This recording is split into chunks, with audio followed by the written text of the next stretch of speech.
Hello, my witchy friends. It's Figbury Witch ASMR, and happy autumn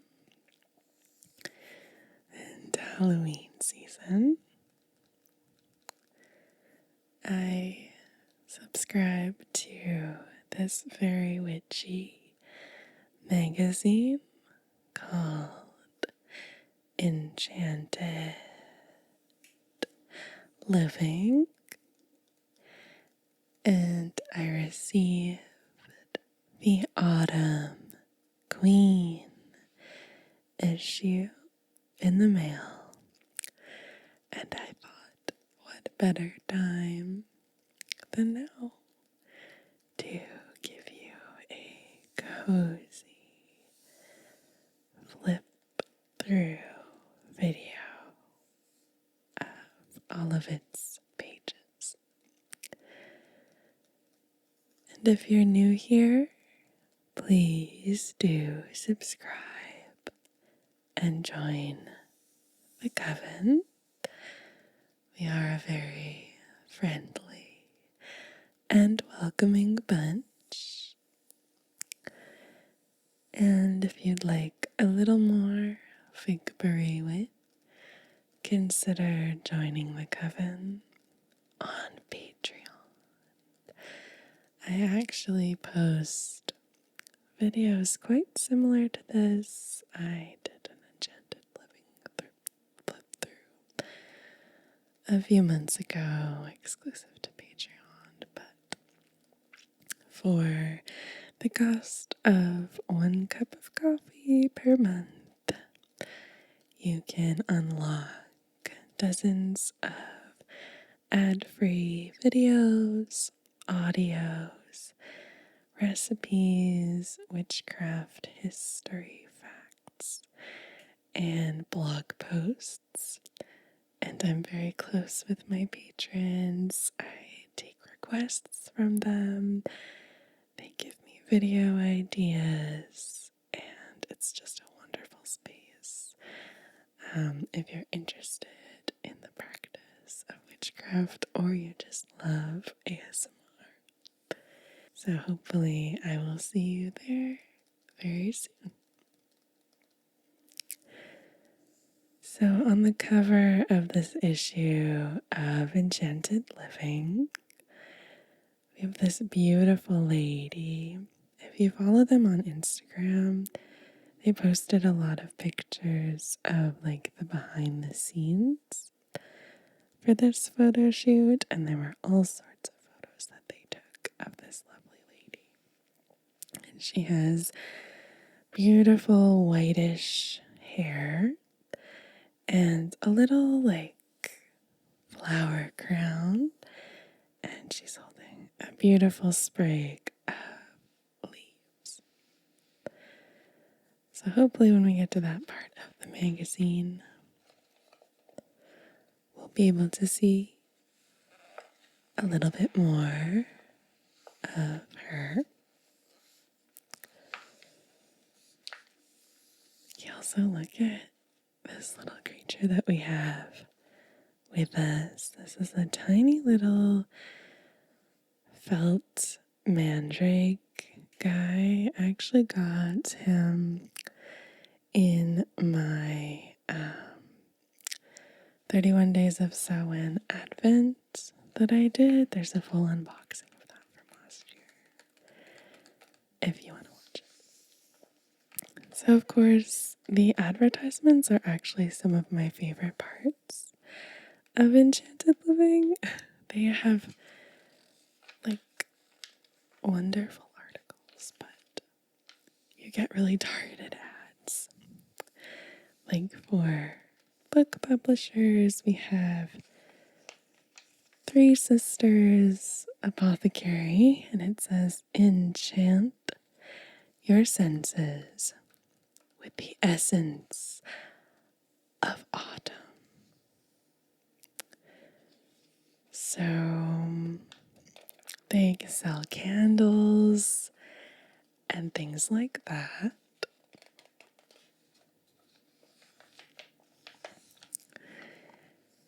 And here's another advertisement. I love this. This almost looks like tattoo art, you know? It says that they are purveyors of fine esoteric goods. Potions. I thought this is poisons. Potions and perfumes. And just a really beautiful layout for an advertisement. And here we have the letter from the editor. And it says, though we celebrate all kinds of enchantment on these pages, we do have a particular affection for a certain fairy queen who sleeps rather luxuriously, where the wild thyme blows and the nodding violet grows, and who's appeared in countless classic paintings doing exactly that. We're referring, of course, to Titania from A Midsummer Night's Dream. We do love a lazy regal fairy and simply prefer to ignore the Shakespearean passages that linger on her weirder attributes, which may or may not involve some perplexing attitudes toward woodland creatures. That's actually true if you've ever read A Midsummer Night's Dream. She's very bizarre about a couple of things. This complicated ultra glam queen appeared throughout our summer flora and fauna issue so often that we came to envision this autumn issue as a kind of reply to that one. So we present our titular autumn queen as a Titania, perhaps one season later, having stepped out of her midsummer dream into a dark autumnal world. And then it says on the following pages, then, we aim to take you deep into the autumnal wood, where our imagined elder fairy queen resides, and where fireflies and bats and night blooming flowers await. And then they talk a little bit of what to expect. They also have a really nice curated selection of goods on their website. I'm not sponsored or anything, but they're certainly friends of the channel. I have talked to them before. A couple of years ago, they sent me an issue, a summer issue of Enchanted Living. I really love them. They are a great publication. Look at this nice table of contents. We get little, bite-sized chunks of what to expect. The Warrior Queen, Beauty in the Darkness, Into the Night Woods, our cover story, that's only 10 pages away. The Wise Woman of the Forest. They also have fiction, poetry, and essays, home, fashion, and beauty, and special features. And there's some columns as well. And here's a list of contributors, which is nice. And then they always have this little piece, which in the past, I've known people to cut this portion out and pin it into their scrapbook journal or whatever they're using to kind of maybe a grimoire even to chronicle the season.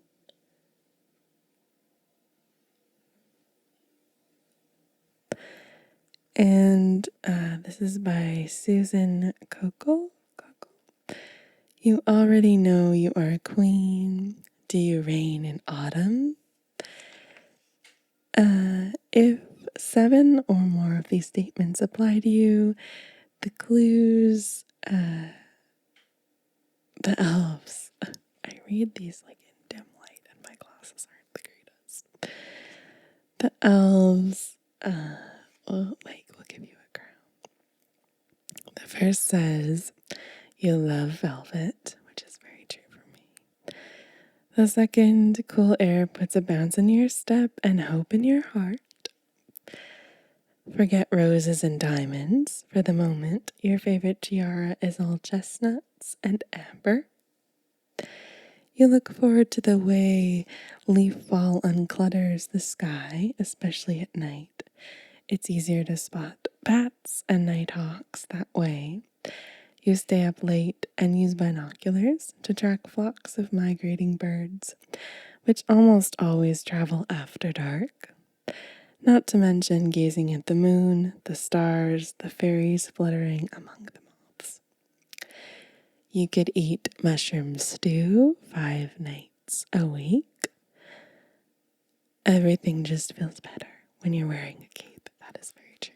I have said this before in other videos, but if you've never tried wearing a cape, or even a capelet, which is a smaller cape, then I highly recommend giving that a try.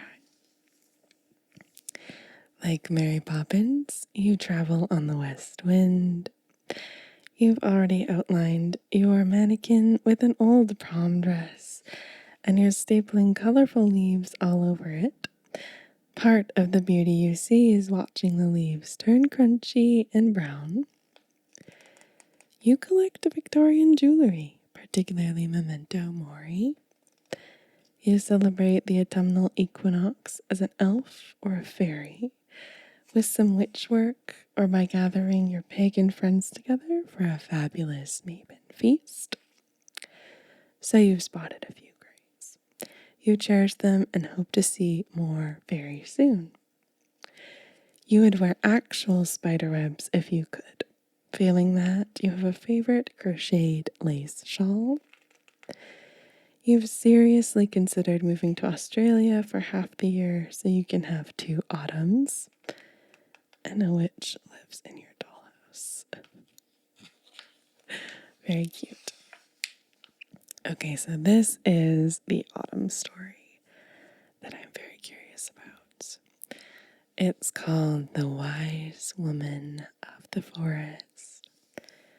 And look at her with her big wings on. So I think that this, I'm not certain. I think that this isn't actually about her. There's just a story that comes along with it. Yeah. Like, look how gorgeous she is. I absolutely love her little basket full of squash and all sorts of autumnal plenty. And the softness of the leaves in the background kind of blending together to create this beautiful effect.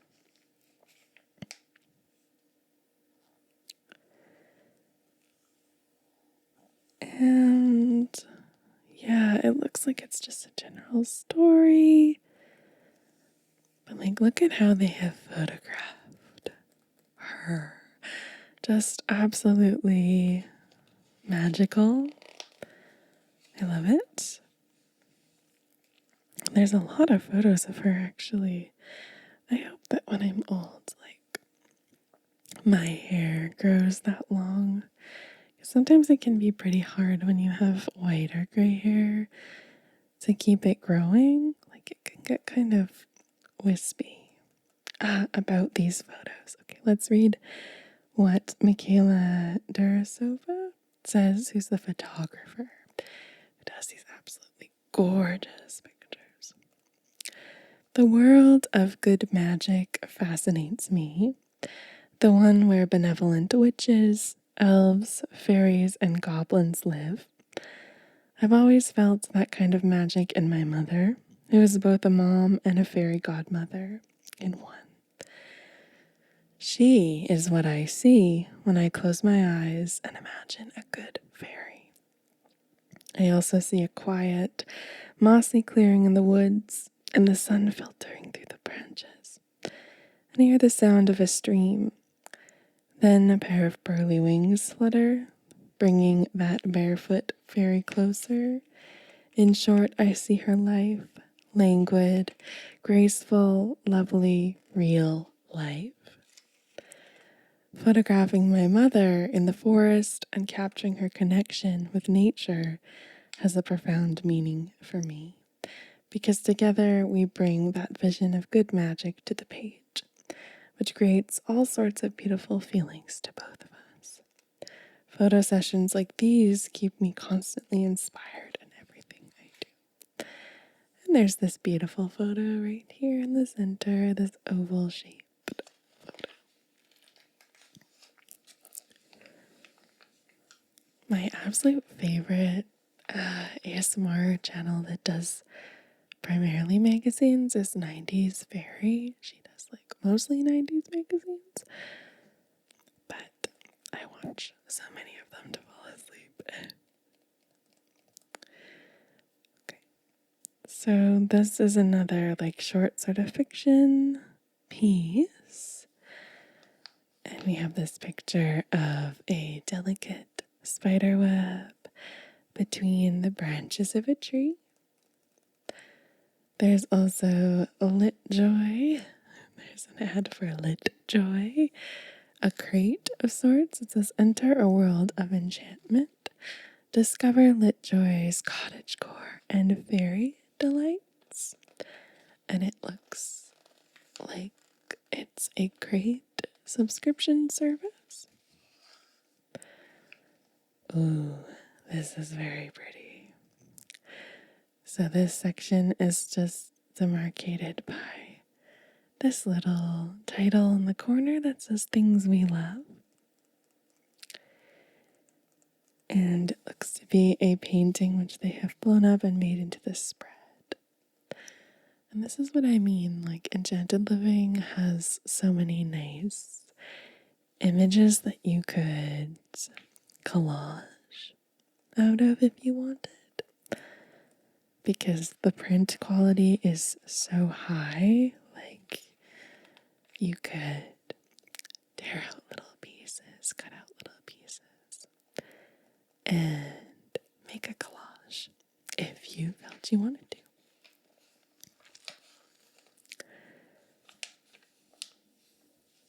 Okay, into the night woods with moths, bats, mushrooms, fairies, and other muses of the season. And I think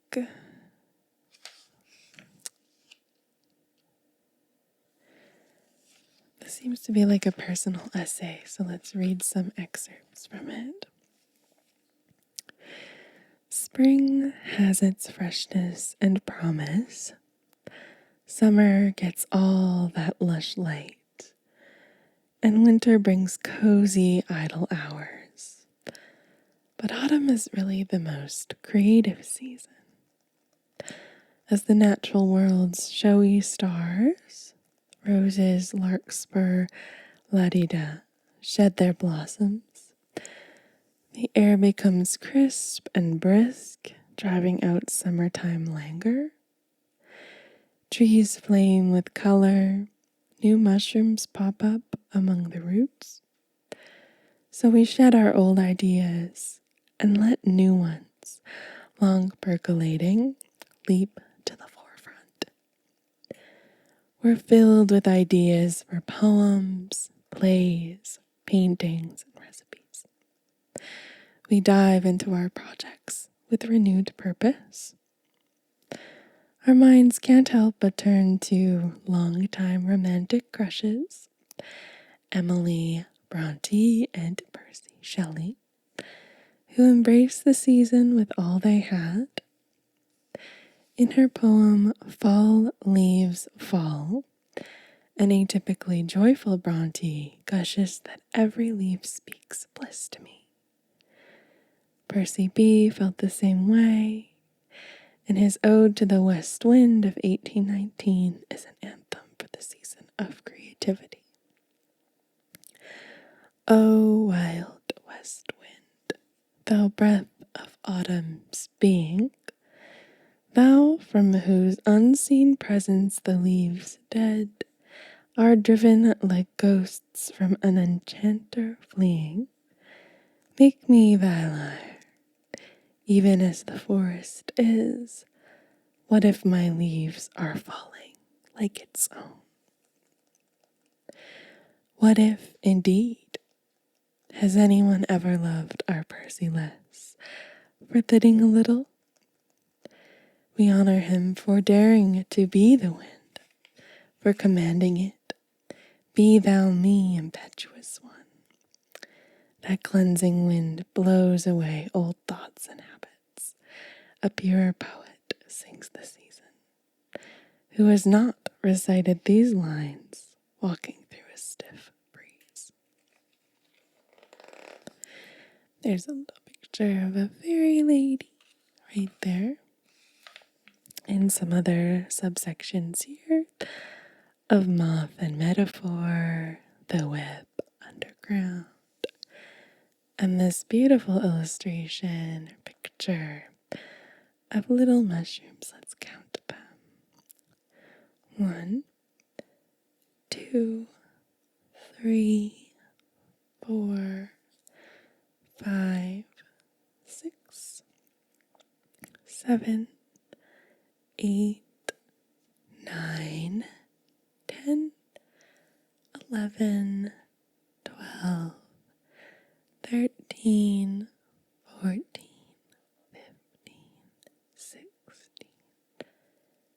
and 17. Really pretty. And again, another example of something you could just like clip out if you wanted and use again later for like a collage or something.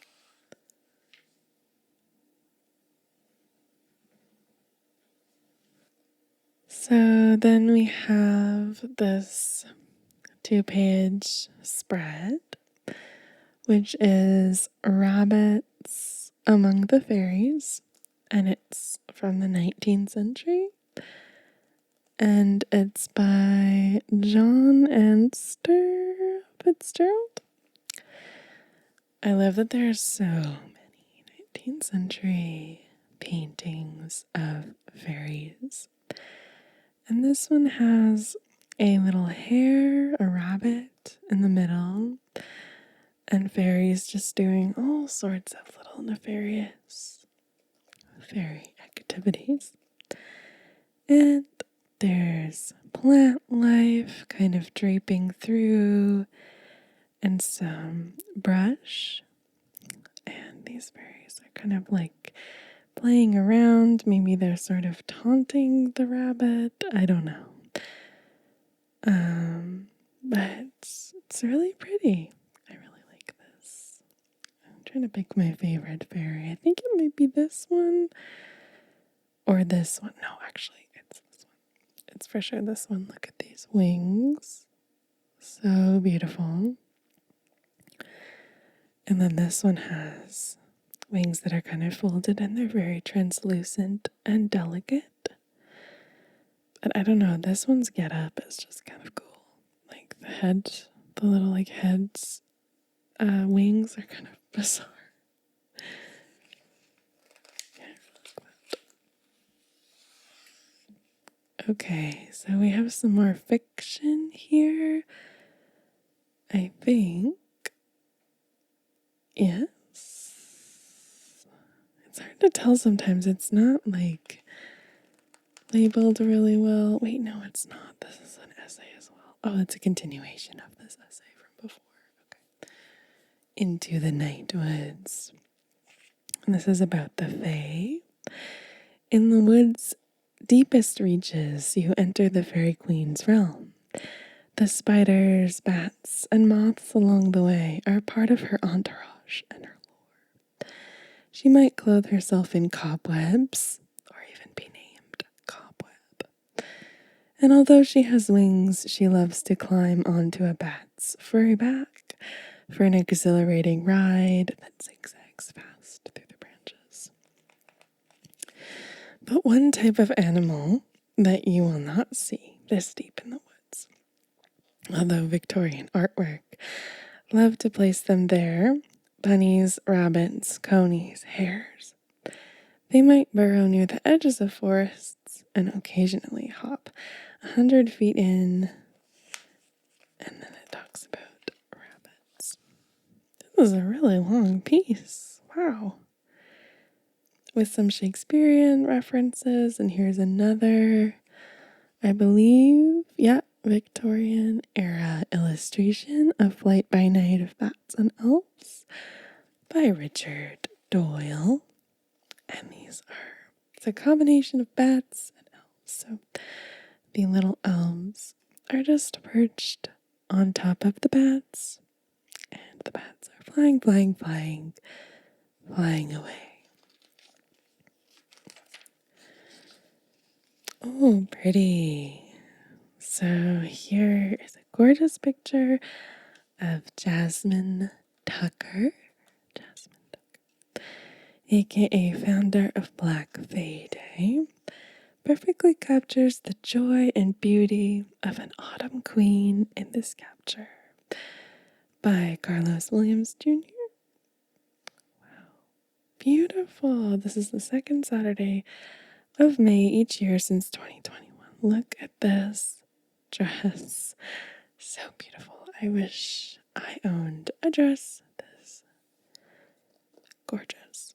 I love it. As well, we have an advertisement for bird moss box. It says, "What's inside a bird moss box?"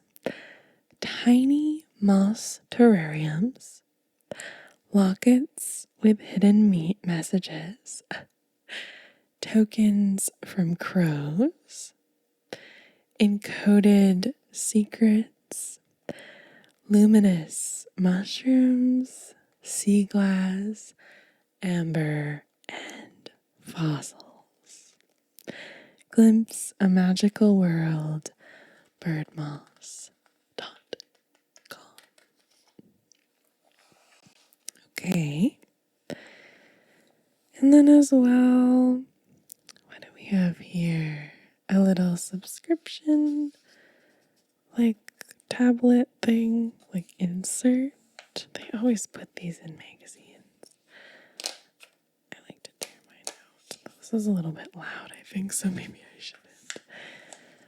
But you can just fill in your information and then you can get a subscription. But I have a subscription and I love it. They have a little profile for a featured artist, Tuesday Riddell.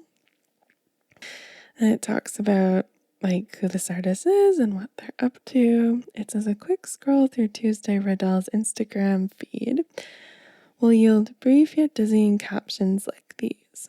Birds decorating branches with foxglove flowers, raindrop laced web, cluster of ladybirds hibernating in the curl of an autumn leaf, a bracelet of brambles, squirrels' tails curling around an arcing branch, under a sunflower bridge, poppy seed showers, butterflies hatching in the moonlight while worms munch on kiwis, butterflies stealing a pearl, and so on. Her subject matter is the teeming, swirling, ever-flowing life of the forest floor at nighttime. All the flora and fauna, down to the seeds and insects and stems of the plants. Her artwork makes us privy to a hidden world, one that flares to life in the dark. It says, I had been a fan of Riddell's art for some time before one day I glimpsed a video of it. I was astonished to see how the flat piece I'd loved in photos glowed and shimmered when held to the light. I'd been so enamored of her renderings that I hadn't realized how complex and detailed or delicate her medium is. Japanning, an endangered 17th century technique developed by European artists to imitate lacquer work from Asia. Oh, and there's lots of examples here.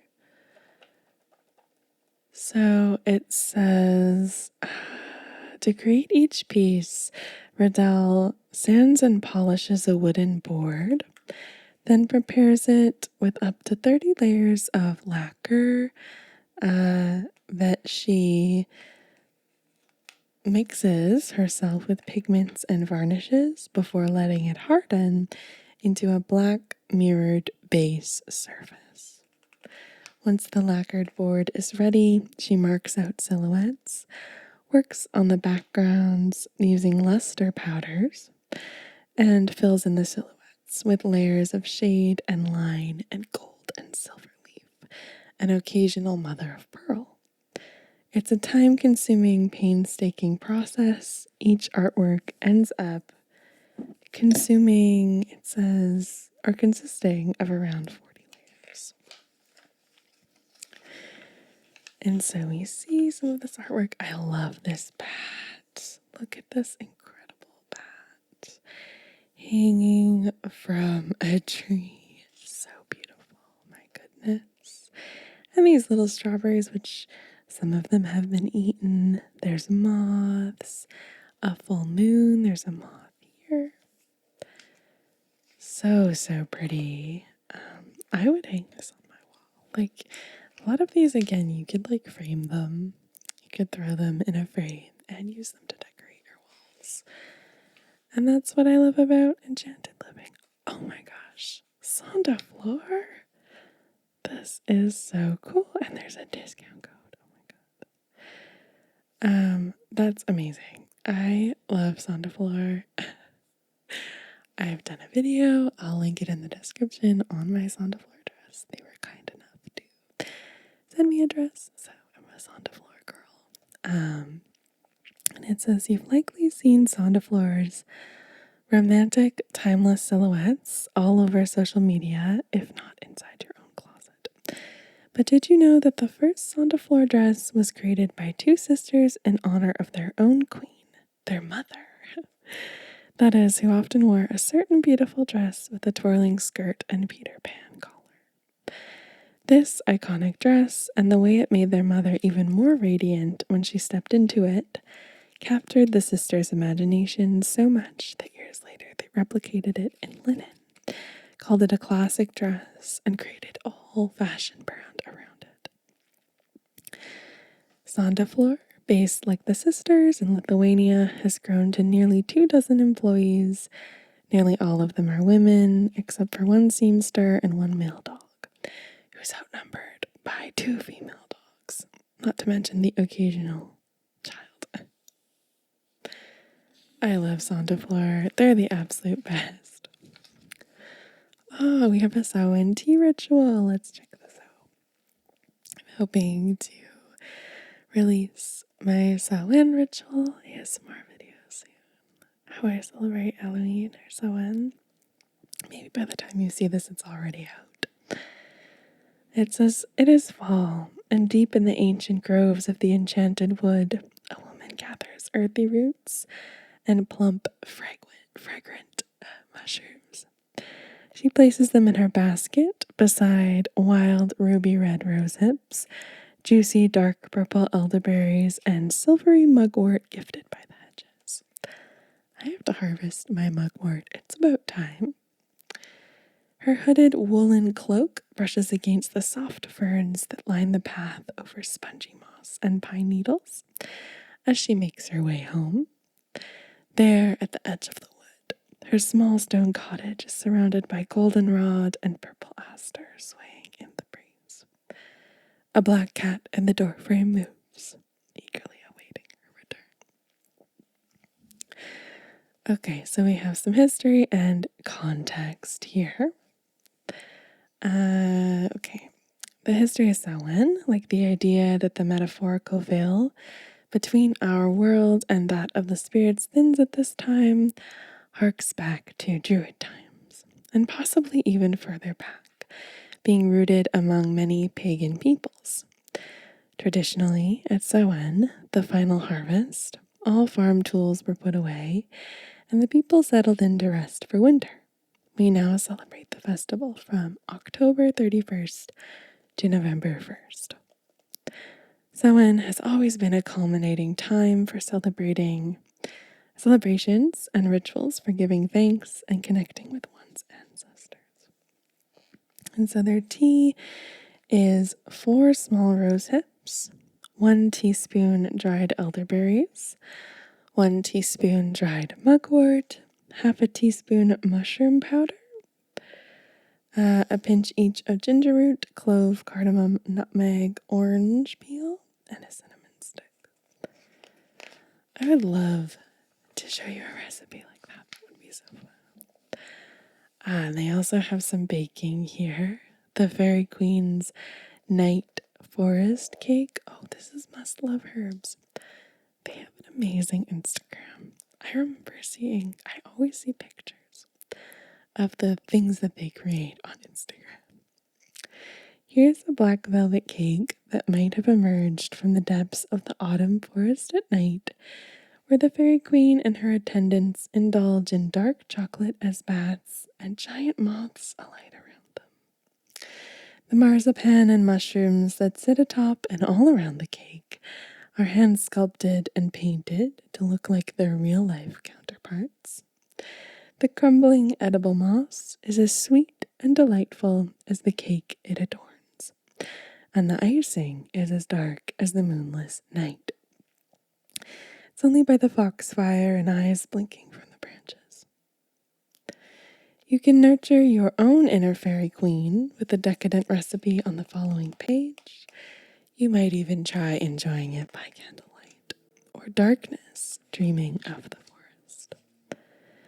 And so they have a lovely recipe for black velvet cake and black velvet frosting, so you can see like just how dark this cake is. It's supposed to be kind of like a red velvet, but then they've just changed the color of the cake so that it's black. And the mossy green frosting with these detailed little mushroom decals on it that I think must be edible.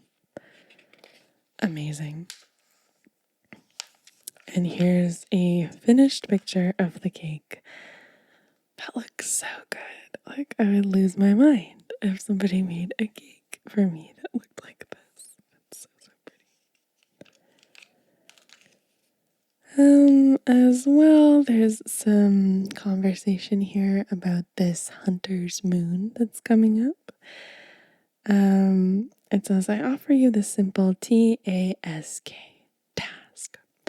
Suggestions to help align yourself with the energy of the full hunter's moon. T, take inventory of your internal harvest. A, adjust. S, sit down and think about the values that drive you most. And K, keep going. And here's a 19th century portrait of Titania from Midsummer Night's Dream. We also have some tips from Veronica Varlow, the Love Witch, and an advertisement for Stag Head Designs. They make very fancy engagement rings and jewelry inspired by a world of enchantment. Oh, this is so cool. Okay, so it's a couple things. As autumn turns, they are giving some profiles of some small businesses that make things that are kind of witchy or enchanted, obviously. And this is called Wild Talisman, the ceramic art of Janine Hardy. Oh, we're going to get even more on this. This is beautiful. These are ceramics. There's a swan and a little fox and a tiny bear and a cat and a rabbit and a deer and a raccoon. Beautiful, beautiful. And so they have this interview with the maker of these beautiful, beautiful art pieces. Look at this owl, so precious. And they all have a little moon, like a really thin sliver moon on their chests. I like that they asked the question too, finally, how do you stay enchanted? Very cool. And then here's a close-up look at one of the pieces sitting on this nice little doily, this beautifully photographed. Oh my gosh. Keep moving through here. This is an excerpt from a novel. This is so spooky also. This is art from 1916. By Edmund. So we have chapter 4 from The Girl in the Bog. Ooh, this is a really cool ad. Hagcraft Farm. Oh my gosh. I love that they always have like a feature on pre-raphaelite art. I cannot wait to fully read this, but this is called Long Live the Queen. I love pre-raphaelite art. I actually did a flip through of an art book on pre-raphaelite arts on my channel if you ever want to read that. Ever Crumbly and Witch heirloom quality hats. Wow, that's actually good to take note of. I'm always looking for a nice new witch hat.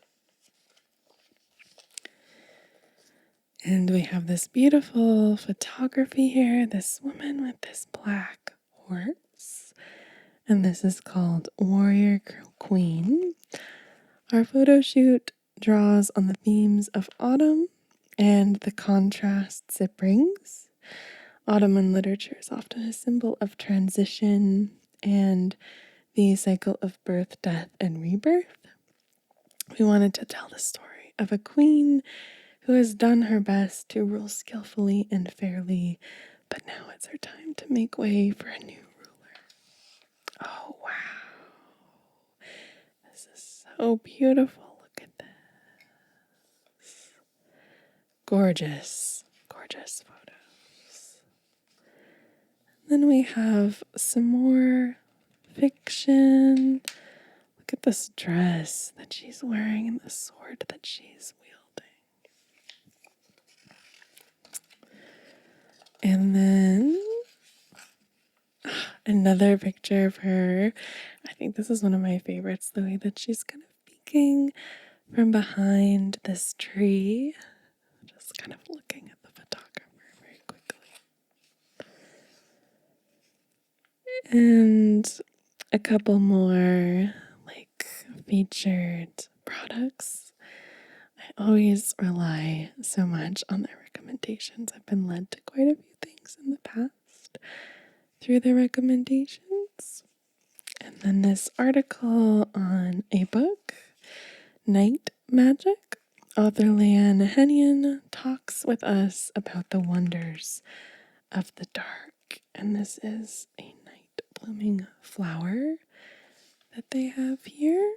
And so this is another like question and answer sort of thing. Wow, this is so pretty with that cobweb like hung up there. Oh, and they've made a tablescape. I would love to make my dining room look like this. Like, that is so beautiful. If budget was unlimited, then the things I could create. Look at the way they've situated this crystal ball as well. Like, that is so, so pretty. Wow. Oh my gosh. So they give you instructions on how to craft or create this nightscape. Imagine doing that and like having people over. It's beautiful photography. And then there's another recipe for tea, Love Me Gently tea. 2 parts raspberry leaves, 1 part rose petals, half a part dried ginger, half a part ground licorice root, and half a part black cohosh root.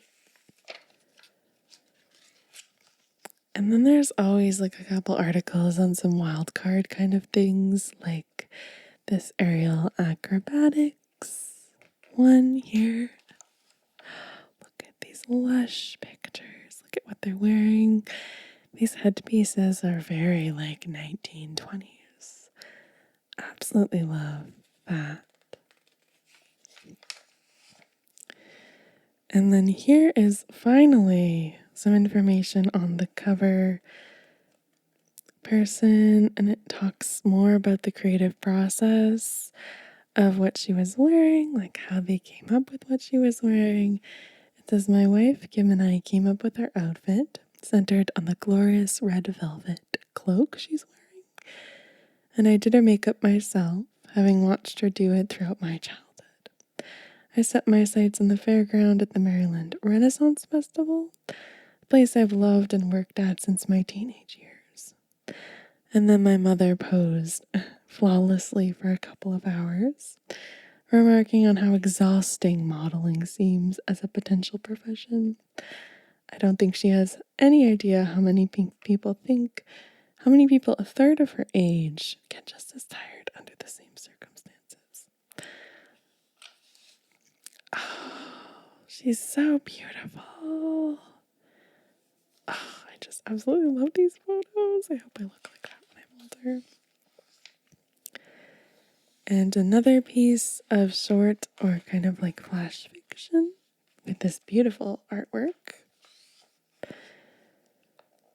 And an essay on some things that you might use in your spell work. I mean, it's the season of the witch, so they're giving you all sorts of different ideas, things you could use in your spells, what these herbs signify. And then there's also some cocktails.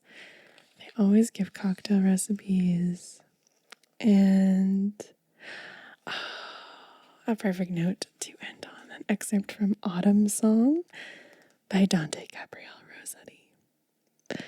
Knowest thou not, at the fall of the leaf, how the heart feels a languid grief, laid on it for a covering, and how sleep seems a goodly thing in autumn at the fall of the leaf? Absolutely beautiful. Like, what a gorgeous photo. And then the final sort of essay, and this is the end. And then, of course, you get some like letters from readers. And it always gives you a preview of what's coming next. So I will definitely look at this issue on the channel when it comes. This comes quarterly, I think 4 times a year. So it says, watch for Enchanted Living's 2024 Renaissance issue. And then there's a little wig ad at the back. And then on the back here, after that preview, you just get a wig ad. This is a very pretty wig. And oh, she's wearing like a skeleton corset. It's a little rosary. Very, very pretty. And I love that the magazine has this kind of like matte finish on it. It's very pretty. Very, very nice. So that is Enchanted